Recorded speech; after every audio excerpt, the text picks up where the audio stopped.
नमस्कार, मैं हूं श्रवण गुप्ता और आप देख रहे हैं भारत एक्स फैक्टर। मेरे साथ जो आप मैडम देख रहे हैं नागालक्ष्मी नारायणन, उन्होंने ही ये याचिका जो है सुप्रीम कोर्ट में डाली थी।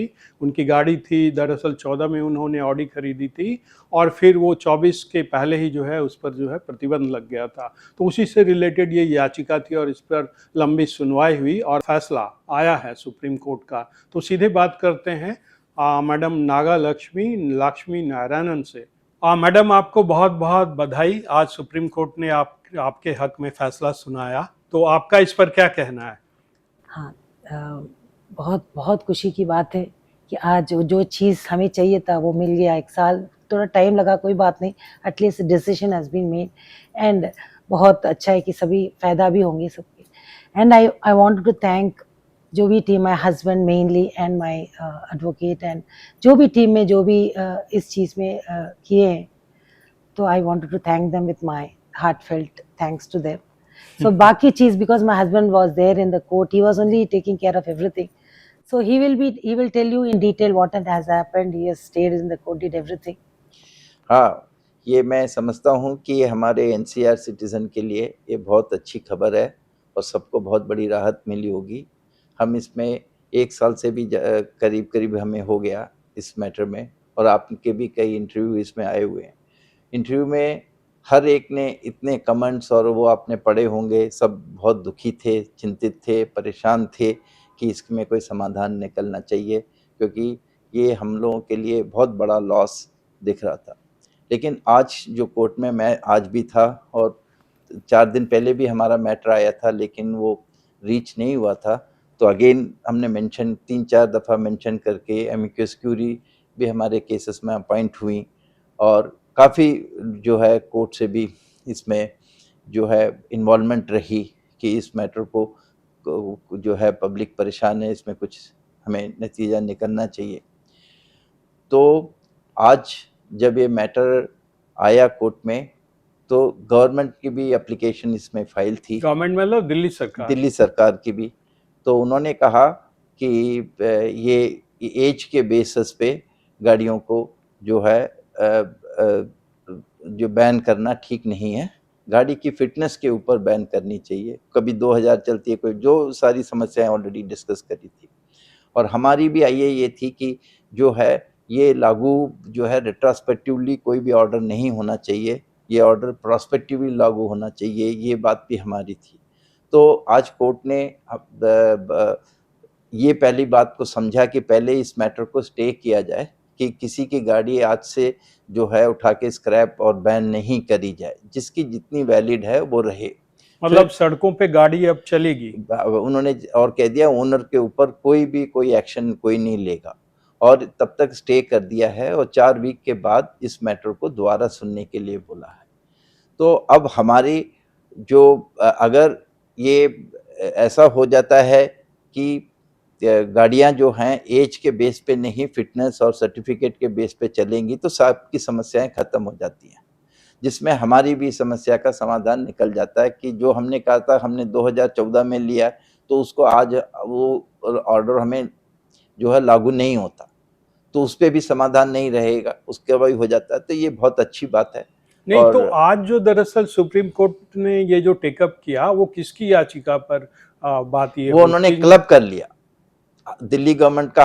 हमारे भी लॉयर ने भी आर्गू किया, उन्होंने भी कहा, जो एसजी अपीयर हुए थे दिल्ली गवर्नमेंट की तरफ से, उन्होंने कहा हम लोग साथ में ही हैं। तो इसमें उन्होंने कहा और कोई दूसरी पार्टी नहीं है जिसमें कोई अपोजिशन करेगी, खाली कोर्ट से हमें रिक्वेस्ट चाहिए, कोर्ट और हम साथ हैं, बस डिसाइड हमको और कोर्ट को करना है। उन्होंने ये साफ साफ बोला कि मैं कोर्ट के आदेश को चाहता हूँ, क्योंकि और कोई तीसरी पार्टी नहीं है। और मेरा जो कहना था, जो आज हमारे कोर्ट में जो हमने डिस्कस किया था, कि आप एक बात सोचिए, जब एनजीटी में ये याचिका फाइल हुई या सुप्रीम कोर्ट में हुई, जो भी याचिका फाइल हुई, किसी ने भी ये रिक्वेस्ट नहीं डाली ये ऑर्डर 10 साल पुराना या रिट्रोस्पेक्टिवली आप लागू करो, ना उस पर कोई डिस्कशन हुआ, ना उसकी ज़रूरत थी। ये तो अपने आप इम्प्लीमेंटेशन जिसे करना था, उन्होंने ऐसा समझ के करना चालू कर दिया। जिस पॉइंट की रिक्वायरमेंट ही नहीं थी, उस और ना उसको किसी ने उसकी प्ली मांगी कि प्रेयर डाली, उस पर कोई डिस्कशन नहीं हुआ, आर्गुमेंट नहीं हुआ, जस्टिफिकेशन नहीं हुआ, तो वो ऑर्डर कहाँ से पास हो जाएगा? तो ये जो भी है, अब देर आए दुरुस्त आए बोलते हैं नहीं, तो लेकिन ये आपको नहीं लग रहा है कि ये काफी इसमें लंबा वक्त लग गया? मतलब जो चीजें आज जो आधार बनी है इस फैसले का बना है, फिटनेस और पॉल्यूशन, मतलब कि ये यही बात आज से 18 में भी था। नहीं, हाँ, ये बात करी थी उस टाइम पे, शायद कोर्ट ने इस बात को शायद अप्रिशिएट नहीं किया, इस क्योंकि इस ये अगर ये कानून उसी टाइम ये निकलता ऐसा, तो ये सब समस्याएं आती क्योंकि नहीं। ग्राउंड लेवल पर चीजें कुछ नहीं बदला है, ऐसा नहीं है कि कुछ नया हो गया है, वही सारी चीजें हैं, वही सारे आधार हैं, तो नहीं, ये तो पहले भी हो सकता था। ये अब पहले भी ये बातें कही गई थी, उसमें रिकॉर्ड में हैं सारी, लेकिन आज ये चीफ जस्टिस के बेंच में था, जो 3 बेंच था, तो इनके पास पावर है कि जो प्रीवियस अगर तो 2 बेंच के ऑर्डर्स हैं, तो इसके ऊपर कुछ भी अगर ये अमेंडमेंट, इनके पास पावर हो सकते हैं कि उसको सुपरसीड करके अपना दूसरा फैसला दे सकते हैं। तो आपकी जो याचिका थी कि भाई रेट्रोस्पेक्टिव ये नहीं होना चाहिए, तो आपको इससे क्या राहत मिली है? ये तो ठीक है कि आपकी याचिका पे पूरा जो है सुप्रीम कोर्ट ने कह दिया कि भाई ये बैन जो है अब स्टे किया जाता है, मतलब गाड़ियां चलेंगी 10 साल पुरानी डीजल की और 15 साल पुरानी पेट्रोल की। लेकिन आपका जो था मामला रेट्रोस्पेक्टिव, तो आपको क्या रिलीफ मिला है? नहीं, हमने पहले भी कहा था, हमारी गाड़ी चाहे वो 10 साल की हो, 15 साल की हो, पोल्यूशन सर्टिफिकेट हम देंगे। चाहे 12 साल की भी होती हो, वो भी विदाउट पोल्यूशन सर्टिफिकेट नहीं चलेगी। तो जब एज लिमिट नहीं है, मेरी 20 साल की भी है आज गाड़ी पुरानी, और उस मेरे पे पोल्यूशन सर्टिफिकेट है, तो मैं चलाऊंगा। तो मैंने अगर 2014 में लिया, 18 में लिया, तो इससे कोई फर्क नहीं पड़ता। तो अगर ये फैसला कोर्ट दे देती है कि गाड़ी की फिटनेस से है, इसको अलाउ किया जाए, पोल्यूशन सर्टिफिकेट जिस पे हो वो गाड़ी अलाउ किया जाए, और जितना उसकी लाइफ वैलिड जो रजिस्ट्रेशन के हिसाब से है, तो ये समस्या सबके लिए इसका समाधान निकल जाता है। फिर हमारा रेट्रोस्पेक्टिव प्रोस्पेक्टिव की जो है आर्गुमेंट की जरूरत नहीं पड़ेगी। ओके, तो आप इसी में खुश हैं? ये तो बिल्कुल पहले भी हो जाता, तब भी है, इसमें प्रॉब्लम ही नहीं, क्योंकि हमें पूरी गाड़ी चलाने को मिलती ना, जितने साल की हमारी रजिस्ट्रेशन थी।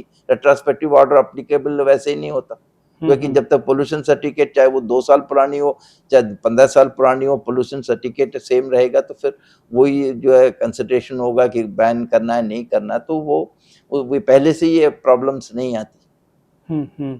तो अभी देखना ये है कि 4 हफ्ते के बाद कोर्ट जो है इसको करेगी, और जहां तक हम समझते हैं कि कोर्ट ने ये जरूर सोचा कि यस, ये सीरियस इशू है, इसमें कुछ नतीजा निकलेगा। तो इसका मतलब यह है कि जो गाड़ी अब पॉल्यूशन नहीं कर रही होंगी और पुरानी होंगी वो चलेंगी?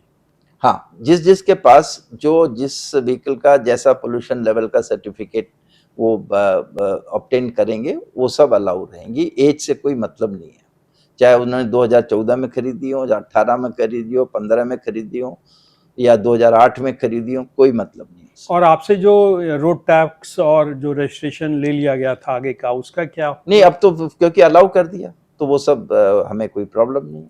हमें और 5 साल, मेरी गाड़ी का भी 5 साल और चल सकते हैं, 2029 तक टाइम है उसका। अच्छा, वो गाड़ी जिसे लेकर मैडम कोर्ट गई थी, जी, तो वो अब 5 साल और चल सकती है? 2029 तक वैलिड है, उसके बाद 5 साल एक्सटेंशन का है। फिर उसके बाद जो है, अभी ये भी बात थी कि सुप्रीम कोर्ट का ऑर्डर है, कोविड में जो 2 साल का सबको रिलैक्सेशन अलग से दिया है, तो वो अलग एडवांटेज मिल सकता है अगर गाड़ी की फिटनेस ठीक है, पोल्यूशन नहीं तो कर मतलब रही। जिस गाड़ी को लेकर आप लोग कोर्ट में गए थे, ऑडी को लेकर, जो 2014 में खरीदी गई थी, उसे अब एक्सटेंशन मिल सकता है? नहीं, उसको मिल गया। अब तो कोर्ट ने बोल दिया कि जिसकी जितनी गाड़ियां जो जितने साल तक रजिस्टर है वो चलाएं, सब्जेक्ट टू जो नॉर्म्स हैं पोल्यूशन के, वो फॉलो करें। ठीक है, ठीक है। आपने हमें समय दिया, आपका बहुत बहुत धन्यवाद। Thank you.